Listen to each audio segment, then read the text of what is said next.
in the society and the National Assembly should ordinarily support.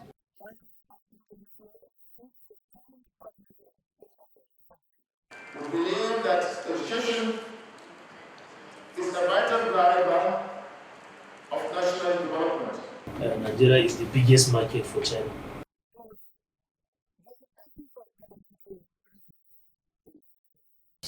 It's also a period for appraisal.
I think that this is a bill that every right-thinking person in the society and the National Assembly should ordinarily support.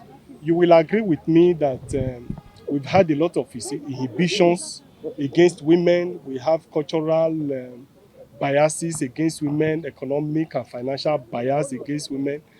Even politically, women are shortchanged. And so it requires a deliberate effort on the part of major stakeholders to ensure that women come on board in our political sphere. When women are involved, even nutritional values of the children, there it goes, it is endless. The list is endless. What can the men do without us? So we need the women to be on the table so that we can get better results. It is costing the country even more when we don't have women representation.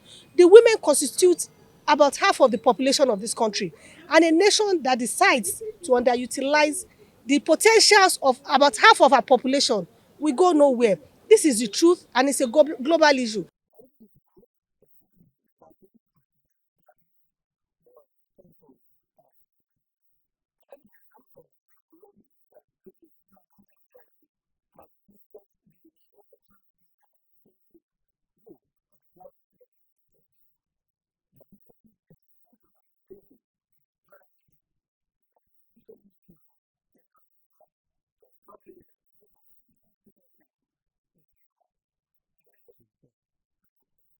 While the National Assembly may be on recess, the pursuit of foreign investment for Nigeria is far from taking a break. A six-man Chinese delegation arrived at the House of Representatives. The team representing Ningbo City in Jiangxing Province, China, was on a business mission, meeting with the Nigeria-China Parliamentary Friendship Group of the House of Representatives. Chairman of the parliamentary group, Jafaru Yakubu, described the engagement as a strategic step to deepen economic and developmental ties between the two nations, particularly in rural development, trade, agriculture, and industry. He recalled that the recent bilateral summit convened by the group created a rare platform to address challenging issues in Nigeria-China relations. Nigeria is the biggest market for China. So that's the need why we reconvene for a summit, the first of the kind where a parliamentary arm of government, the legislature, has done a summit to bottle the neck of trade uh, deficit. That's the trade volume between Nigeria and China. Like to see how we can collaborate in the area of sports between Nigeria and China. Leader of the Chinese delegation pledged readiness to invest in any Nigerian city recommended by the parliament. So we'll see if there's any chance for us to collaborate on the development of the port operations. Ningbo is a major port city in Zhejiang province with over 600 seaports. Ignatius Nkwo, NTA News.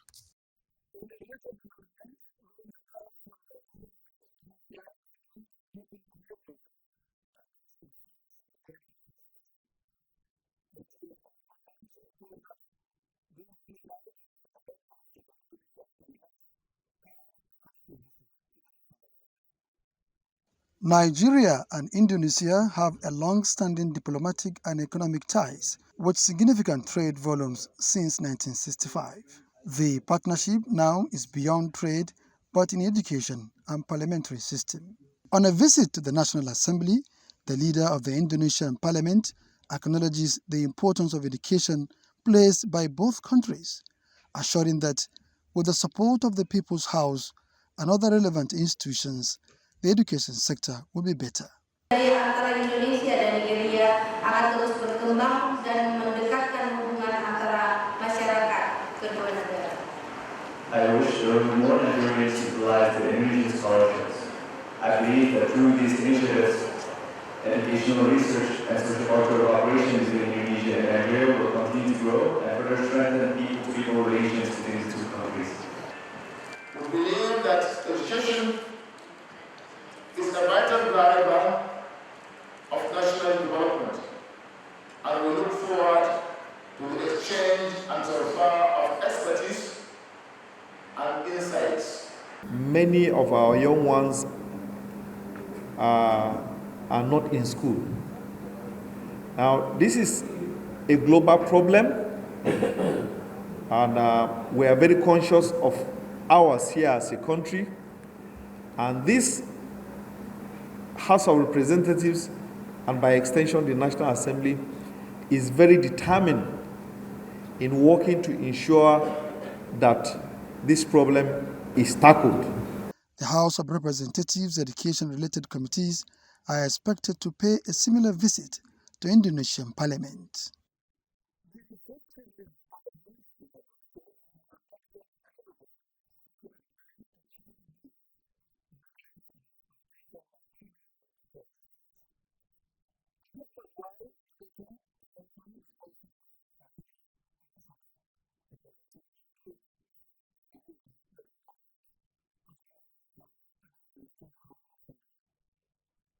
The passage of the resolution to end child abuse, neglect, and exploitation followed extensive debates by the children representatives through a motion sponsored by Farida Odushola from Ijebu local government, who is also the chairperson House Committee on Women Affairs, calling for the enforcement of the Child Rights Act passed in 2009 to further protect the children from every forms of abuse.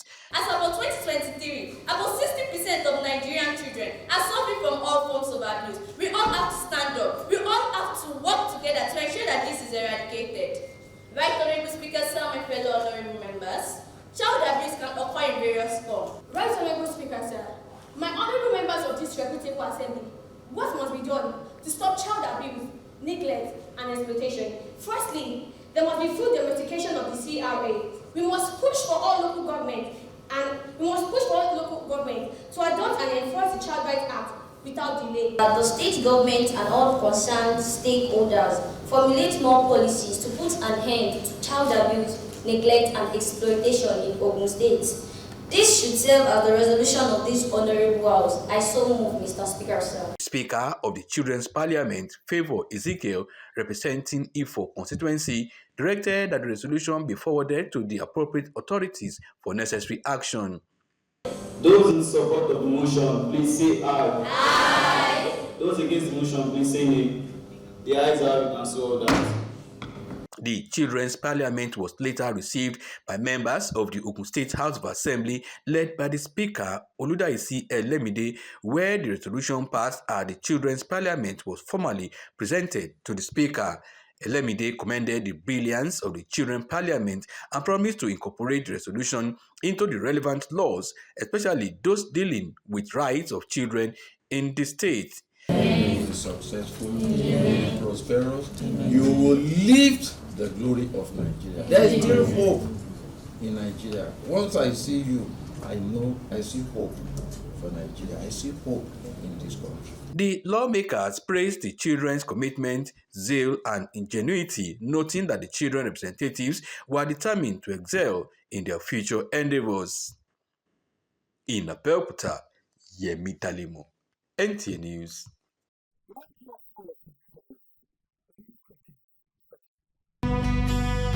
Are you looking for a short channel to make your business, goods, and services go viral? Look no further, as NTA Parliament is your sure channel. Take advantage of our wider reach and advertise your products and services on NTA Parliament DSTV channel 370, GoTV channel 126, StarTimes channel 306, and Free TV channel 706. For more inquiries, contact the marketing department, NTA Parliament, NTA Headquarters Area 11 Garki Abuja, or call these numbers 080 383 40464 or 080 770 78055. NTA Parliament, strengthening Nigeria's democracy.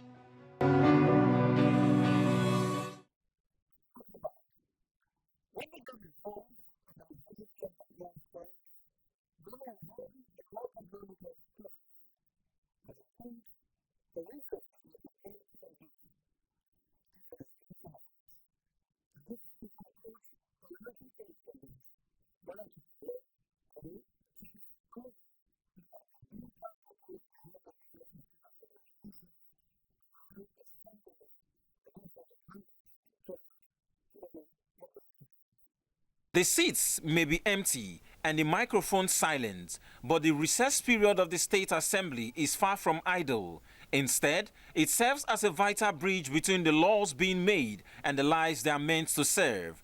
During recess, lawmakers step away from formal debates to re-engage with the people in rural corners and urban centers. They listen not as politicians but as representatives renewing their commitments to public service.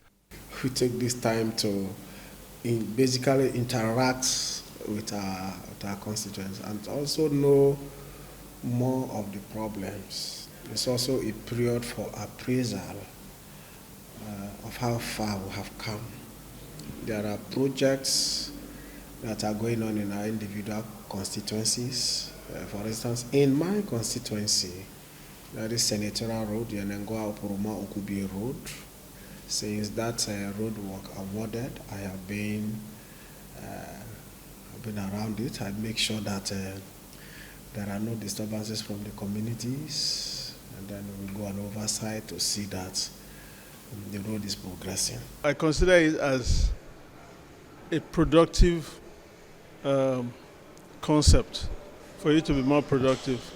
If for 1 year we've been working and after 1 year we needed to go on break so that we can actually recover ourselves, rest, refresh, and come back stronger and better so that we can actually do the business of the people. According to the House Committee Chairman on Information in the State House of Assembly, Dr. Wisdom Fafi, and Deputy Majority Leader of the House, Bernard Kenebai, the legislative mandate is not just about creating laws, it's about creating laws that work and requires a constant loop of listening, learning, and legislative planning, a process that deepens during recess. During recess period, it's when we go back to our constituents, take stock. They will take stock, and then we will report our scorecard to them. As your representative in this legislative year, this is what we've been able to achieve. We've been able to raise certain motions that will affect our people positively, contributed in XY bills to better the life of our constituents. And then they, in turn, will also now raise certain demands. Where we have done well, they will applaud us. Where we have not done well, they will advise that we will put more effort. 2 months break, and I intend to use part of it to rest and also use part of it to go back to my constituency and engage people. As a matter of fact, I was just preparing for one of such engagements in one of my wards, Osiama precisely, in one of their festivals, so that I can actually go rejoice with them and also have some sessions of interactions with them. The success of any legislative mandate is measured not in words, but in impact, and the impact begins with the quite often unseen work lawmakers do when the spotlight is off. In Yenegoa, Baratwai Pre Awi, NTA News.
This visit by the House of Representatives Committee on Solid Minerals to Cross River States is to investigate complaints regarding illegal mining, non-compliance with Mineral and Mines Act 2007 by mining companies, and attendant environmental degradation, as well as security risk, with the aim of finding a permanent solution to these issues.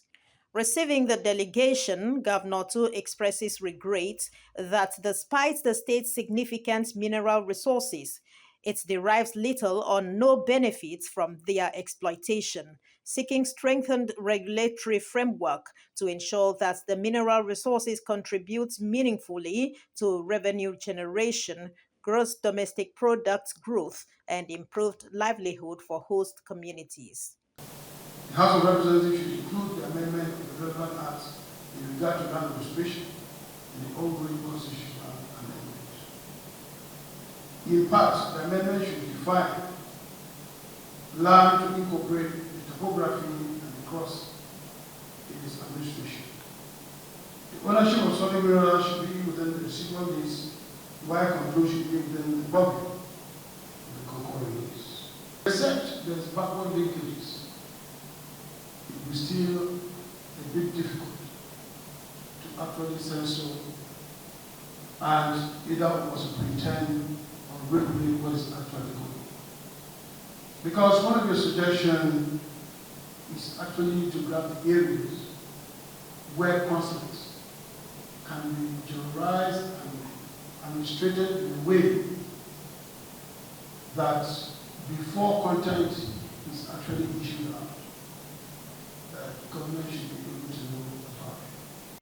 Despite mining being on the exclusive list, the committee chairman identified specific portions of the Mining Act that the governor can leverage to harness benefits for the state. We must divorce ourselves from the scenario where consents are given without due process, without signing what should come to the community. Then afterwards, when minerals are found, you now want to start discussing. I have had forced to actually see CDAs in time past and have led me to tears. Why? Because of the paltry nature of what is usually given back to this whole community.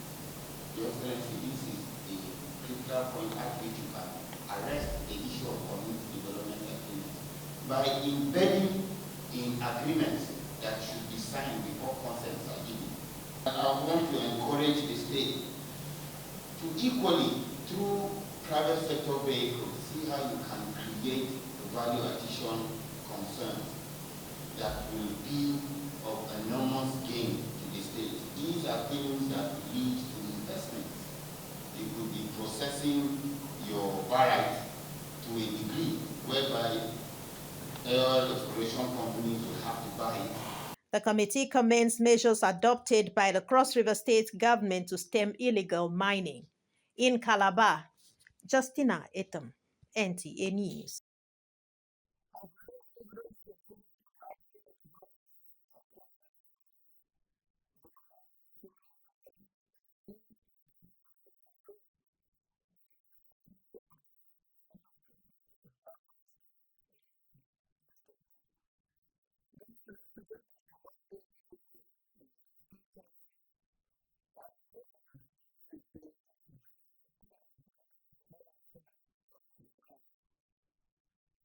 Cosmopolitan Lagos, the commercial nerve center of Nigeria, has continued to attract influx of people from various parts of the country, and the housing sector has not been able to accommodate the growing demands for shelter. That housing deficit has increased. This one-day public hearing is therefore organized by the Lagos State House of Assembly Committee on Housing to subject the proposed bill to scrutiny with a view to allowing stakeholders make input into the bill. This bill is to regulate the relationship between the landlord and tenant in the state by providing a framework for tenant agreement, rent payment, property maintenance, and the process of recovering of premises. Speaker, Lagos State House of Assembly, Right Honorable Mudashiru Obasa, was represented. We must acknowledge challenges that many of our citizens face when it comes to securing safe and affordable housing, and we must find solutions to it. Presentation of an overview of the bill is necessary to intimate stakeholders with the provisions of the tenancy bill. The bill is divided into 4 parts, which consist of 45 sections. There has been several controversies over landlord and tenant relationship in the states, which is affecting homes, businesses, socio-economic development in the states. Thus, the bill seeks to cure the defects and the lacuna in the existing law. Prompt resolution of incessant litigation on tenancy issues necessitated the contribution by the Lagos State Attorney General and Commissioner for Justice. What this bill seeks to do is to prevent using our court system as instruments of oppression. Various issues including rent regulation, activities of agents, forceful eviction, and dispute resolution dominated contributions by stakeholders. There was a mild drama when one of the stakeholders questioned the legality of the public hearing. They do not have that power. There are a lot of constitutional breaches in this law, in this proposed law. Every Lagosian has the right to come here and contribute. There is no way that is written in law that we must consult a professional body before we come for a public hearing. The purpose of public hearing is for professional bodies to come around and guide us and tell us, and the public to come and tell us what we need to know and what we want.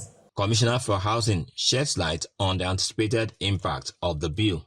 This bill is intended to make sure that everybody knows its rights.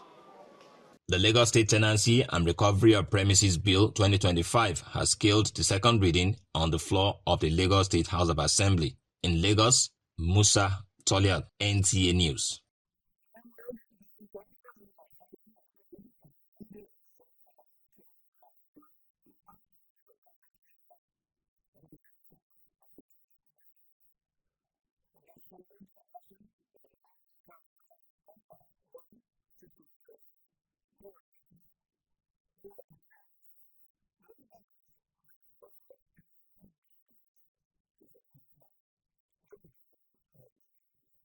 Ankpa is one of the commercial hubs in the eastern senatorial districts of Kogi State.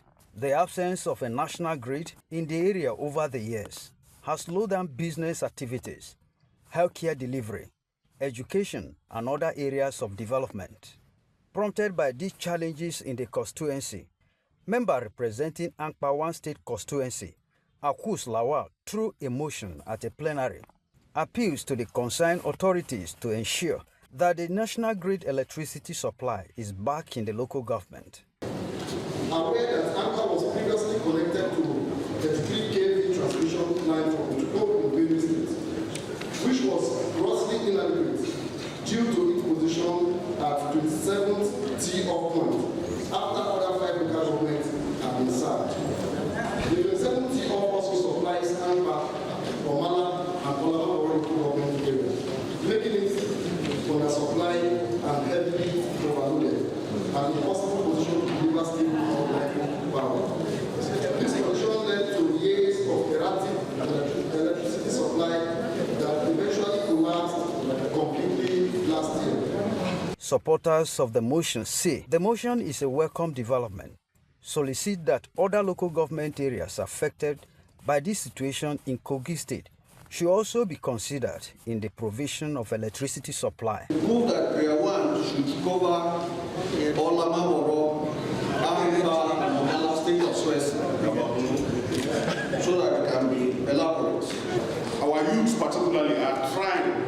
in creating and assisting themselves with the barbing salon, hairdressing salon, tailoring, and welding.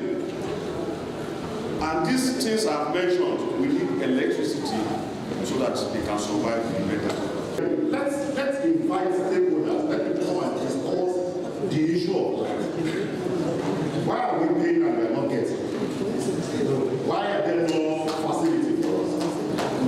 Ankpa in Kogi State of Nigeria covers about 1,200 square kilometers with a population of 267,353 going by the 2006 population census. Jacob Sani, NT News.